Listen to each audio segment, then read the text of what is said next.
Accueillons maintenant Myriam Prazo-Aymon, maîtrise en physique à l'Université de Montréal, pour à la recherche d'exoplanètes en environnement extrême. Alors, quand vous levez les yeux vers le ciel le soir et que vous apercevez tous les petits points blancs, vous devez peut-être vous dire qu'ils doivent se sentir si seuls dans ce si grand univers. Mais en réalité, plus de 60% des étoiles naissent en paires. On dit alors qu'elles se trouvent dans des systèmes binaires. Et dans ces systèmes-là, les deux objets vont tourner un autour de l'autre, un peu comme quand on danse le rigodon au réveillon de Noël.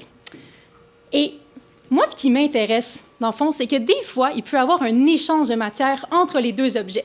C'est notamment le cas de la sous-catégorie de binaires qui m'intéresse pour mon projet de maîtrise, les binaires X. Dans ces systèmes-là, ici, on parle vraiment de systèmes super, super extrêmes. Pourquoi on dit ça? Bon, bien d'abord, la première composante, c'est un objet très compact qui va posséder une taille de quelques kilomètres, mais une masse qui fait plusieurs fois celle du Soleil. La deuxième composante est une étoile qui est dite donneuse, qui va transférer une partie de sa matière à l'autre étoile, processus qui va émettre une grande quantité de rayons X, d'où le nom binaire X.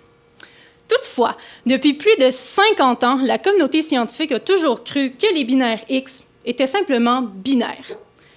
Et donc, pour la toute première fois, nous nous sommes mis à la recherche, tels des explorateurs et exploratrices, de compagnons à nos binaires X.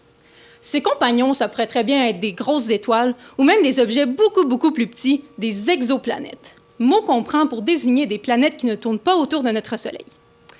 Pour scruter nos binaires X, nous avons utilisé une très grosse loupe, le télescope Keck, qui se trouve à Hawaï.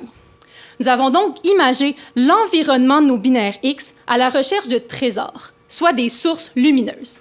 Mais attention, c'est pas parce qu'on trouve une source lumineuse que c'est nécessairement un compagnon. On pourrait, par exemple, attendre quelques années, quelques mois, ça dépend, pour vérifier que notre objet tourne bel et bien autour du binaire X, comme notre Terre tourne autour du Soleil.